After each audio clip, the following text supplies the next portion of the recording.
Et yo les squid, j'espère que vous allez bien. Aujourd'hui on se retrouve pour une nouvelle vidéo sur la chaîne. Comme vous l'avez vu dans le titre de la vidéo, qui est vraiment Octave dans Splatoon 3. Je suis habitué à faire des tutos pour vous, donc désolé. Donc avant qu'on commence, n'hésitez pas à vous abonner, à lâcher un petit like et à partager cette vidéo avec vos amis. Donc on va commencer avec qui est vraiment Octave. DJ Octave est le chef des Octariens et le boss final des modes solo de Splatoon et Splatoon 2. Dans ce dernier, il apparaît aux côtés d'Ayo et est piégé dans un réservoir en forme de boule à neige près de Macalamar ou Oli après avoir été vaincu pour la première fois. Donc ça on le sait déjà pour ceux qui ont joué à Splatoon. Donc on va tout de suite directement enchaîner avec l'apparence.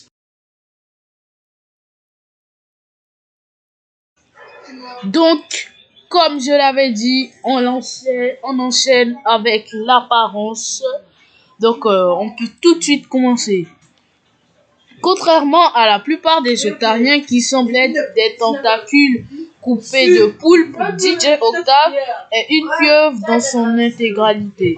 Il est d'un rouge-violet terne avec des zones plus sombres autour des yeux et des tentacules et semble perpétuellement en colère. Quand il est en colère, ses yeux s'inclinent encore plus en ressemblant à des yeux furieux. Il porte un grand casque en or dans le style du Kabuto avec un emblème en forme de pieuvre sur le devant et l'un des deux tentacules toujours croisés devant lui porte une grande cicatrice verte en forme de X identique à celle des vues sur d'autres patrons. Il est assis à l'intérieur d'une machine volante équipée d'une piscine d'encre violette et d'un plateau tournant qu'il joue avec des tiges de wasabi. Ce sont des trucs des arbres Splatoon. Le plateau tournant dispose également de 4 canons à l'avant de 2 points extensibles et d'un ensemble de propulseurs lui permettant de voler autour d'une machine. Se trouve un grand champ de force de couleur magenta,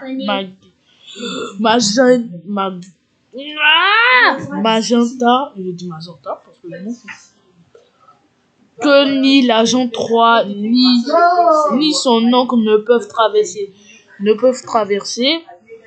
Il est visible qu'à proximité de la machine pour avertir le joueur qu'il doit la repousser à une distance confortable. Pendant la première partie dans la planque du Léviathan, il combat le joueur normalement, mais quand Calamari Incantation commence à jouer, il abandonne sa platine pour danser. À plusieurs moments de la chanson, il prend une série de pauses et rit. Dans la version japonaise de Splatoon, DJ Octave parle actuellement en katakana, indiquant qu'il parle dans une langue différente du jeu. Contrairement à Gélatineux, cependant, il utilise une grammaire correcte. Dans Splatoon 2, il est à nouveau le boss final combattu dans le niveau Tid Go Out. Sa machine volante a reçu une mise à niveau ayant maintenant un deuxième niveau sur lequel Kali, qui veut dire Ayo, lavé de cerveau, se tient debout et chante. En dessous d'elle se trouve le contrôle principal. Devant le plateau tournant et les tiges de wasabi se trouve un plateau de boules de tentacules. de tentacules circulaires qui s'envolent lorsque le joueur attaque le DJ. À l'arrière de la machine se trouvent des tuyaux d'échappement qu'Octavio utilise pour son attaque de punch. Au tableau de bord, les 2 points géants sont maintenant dorés et scintillants et ont des points en laiton sur eux qui lient quelque chose dans la langue octarienne. Il y a 4 trous à l'avant de la machine dans lesquels les bombes et l'attaque de la pluie d'encre sont déployées. L'apparence d'Octavio a également changé.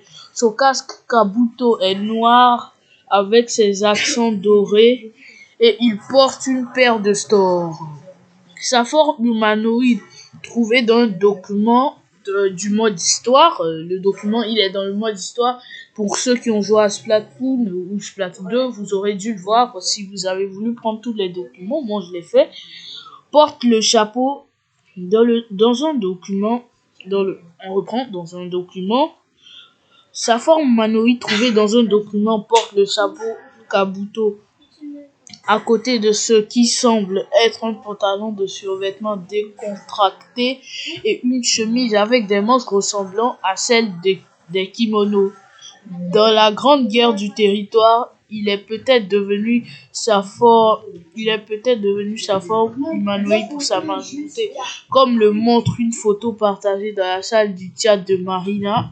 Sous cette forme, ses tentacules pendaient le kabuto, ressemblant aux tentacules de sa forme céphalopode plutôt. Donc les gars, les squids plutôt. Voici l'apparence d'Octave, quoi. Tout ça, c'est l'apparence. Tout ce que je viens de dire, c'était l'apparence. Et bah, on enchaîne directement avec l'histoire.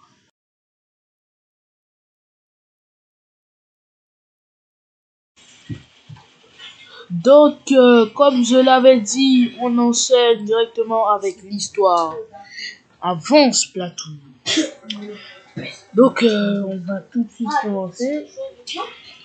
DJ Octave a été le chef des Octariens pendant très longtemps, dès l'époque où eux et les Inklings étaient alliés. Cependant, l'élévation rapide du niveau de la mer a forcé les 2 espèces à se battre sur Terre et Octavio a conservé sa position de chef de l'armée octarienne. Pendant la Grande Guerre du Territoire, cela l'a même conduit à combattre Makalama pendant le siège amer du château Arowana que les Octariens ont perdu. Désolé pour vous. En même temps, je vous dis chais.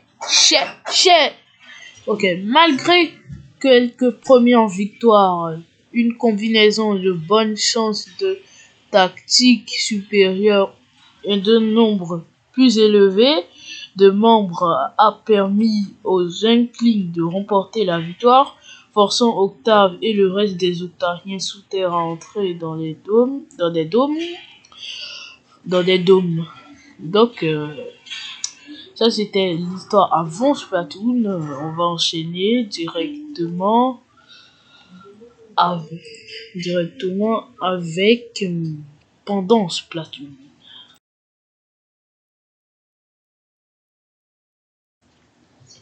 Donc directement pendant Splatoon. On commence directement environ 100 ans plus tard, lors des événements de Splatoon.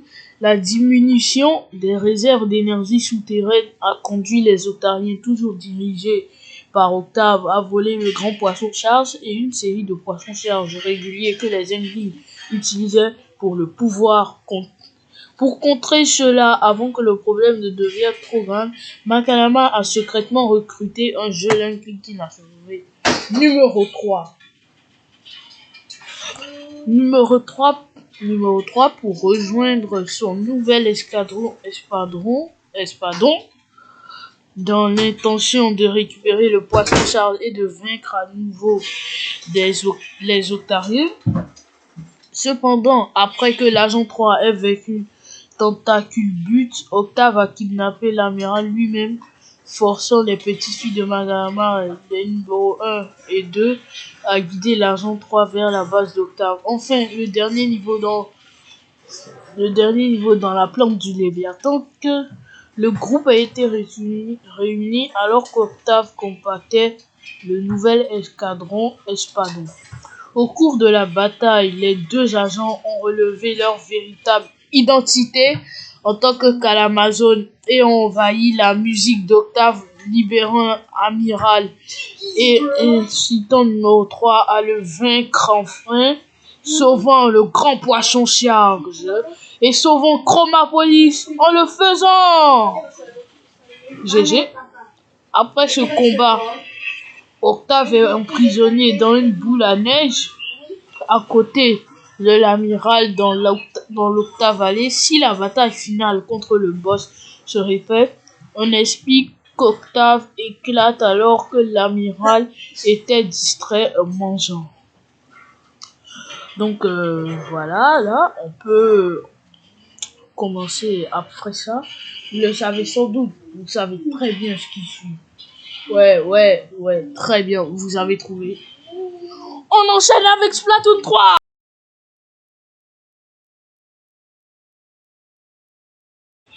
Ouais, les gars. Pour ceux qui ont remarqué, je vous ai piégé. J'ai dit qu'on enchaînait avec Splatoon 3 au lieu de Splatoon 2. Pour ceux qui ont remarqué que j'ai dit Splatoon 3, GG à vous. N'hésitez pas à me le dire dans les commentaires. Donc, on commence avec Splatoon 2.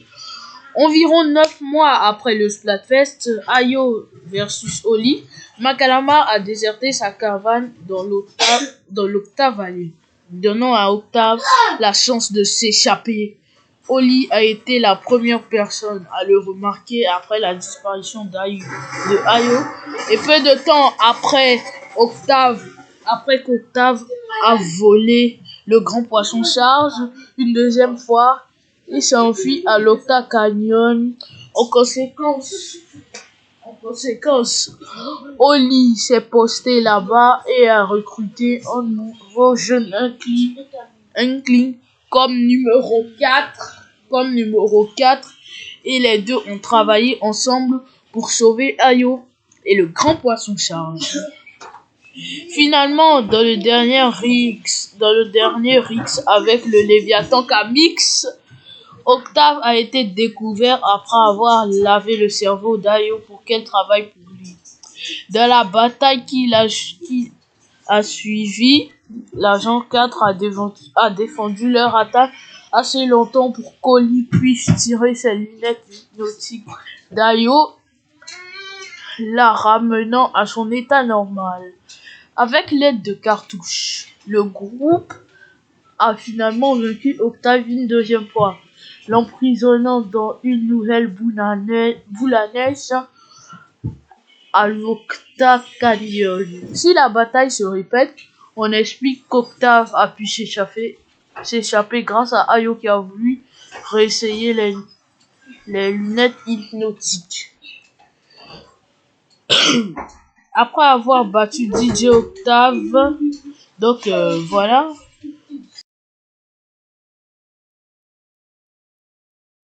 Donc maintenant on enchaîne avec les anecdotes de Splatoon 3. Donc allons-y.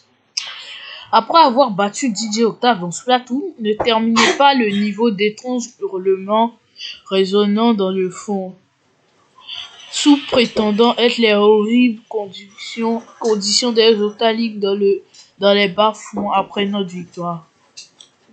Splatoon 2 rattrape ce détail un peu glauque via un dossier caché. Le combat final de Splatoon a été vu comme un gigantesque concert. Les Octalings dans le public prennent ça comme un divertissement. C'est aussi cela qui poussera Coralie des Tentacules à se lancer dans la musique avec l'arrivée des Calamines. Il a été révélé que ces hurlements avaient été rajoutés par un des développeurs à l'insu de toute l'équipe de développement de Splatoon.